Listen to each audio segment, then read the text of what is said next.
CM Revanth Reddy భాషపై ట్విట్టర్లో comment చేసిన కేటీఆర్ కు తనదైన స్టైల్లో కౌంటర్ ఇచ్చారు ఎంపీ చామల కిరణ్ కుమార్ రెడ్డి.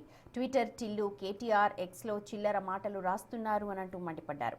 బూతు అనే పదానికి రాజులు వారేనని, గూగుల్ కొడితే వాళ్ళ నాన్న పేరే వస్తుందన్నారు. గతంలో కేసీఆర్ ఎలాంటి భాష మాట్లాడారో ఒకసారి కేటీఆర్ యూట్యూబ్లో చూడాలంటున్నారు చామల. సీఎం రేవంత్ మనుషులను బట్టి వాళ్లకు ఎలా చెప్తే అర్థమవుతుందో ఆ విధంగా మాట్లాడతారు అంటూ కౌంటర్ ఇచ్చారు. కేసీఆర్ రాష్ట్రాన్ని ఏ విధంగా దోచుకున్నారో, అప్పుల పాలు చేశారో ప్రజలకు అర్థమయ్యి 2023 అసెంబ్లీ ఎన్నికల్లో చెంప మీద కొట్టారు అనంటూ హాట్ కామెంట్స్ చేశారు. 2024 లోక్సభ ఎన్నికల్లో గుండు సున్నా ఇచ్చారు. కంటోన్మెంట్ ఉప ఎన్నికలు, జూబ్లీహిల్స్ ఉప ఎన్నికల్లో కూడా ప్రజలు బుద్ధి చెప్పారన్నారు. ఇప్పుడు మున్సిపల్ ఎన్నికల్లో చిల్లర మాటలు మాట్లాడుతున్నారు అనంటూ ఫైర్ అయ్యారు చామల.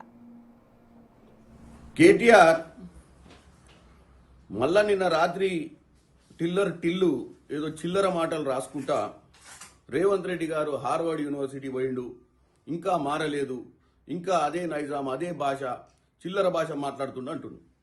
నేను ఒక్కటే చెప్పాలనుకుంటున్నా కేటీఆర్ గారు, ఈ బూతు మీరే బూతు రాజులు. ఈ బూతులు, ఈ చిల్లర మాటలు ఈ భారతదేశంలో గూగుల్లో కొట్టిన ఎవరు నాయకుడు దీనికంటే మీ నాయన పేరే వస్తుంది.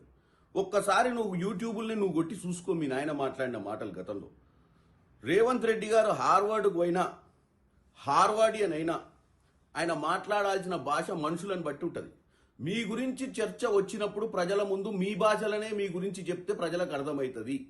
ఎందుకంటే మీరు నేర్పిన భాషనే నాయన ఇది. ఇక నువ్వు చెప్తున్నావు మా నాయన ప్రాణాలకు తెగించి తెలంగాణ తెచ్చిండు, మా నాయన రాష్ట్రాన్ని గాడిలో పెట్టి పరిపాలన అందించిండని. ఏం గాడిలో పెట్టిండు నాయన?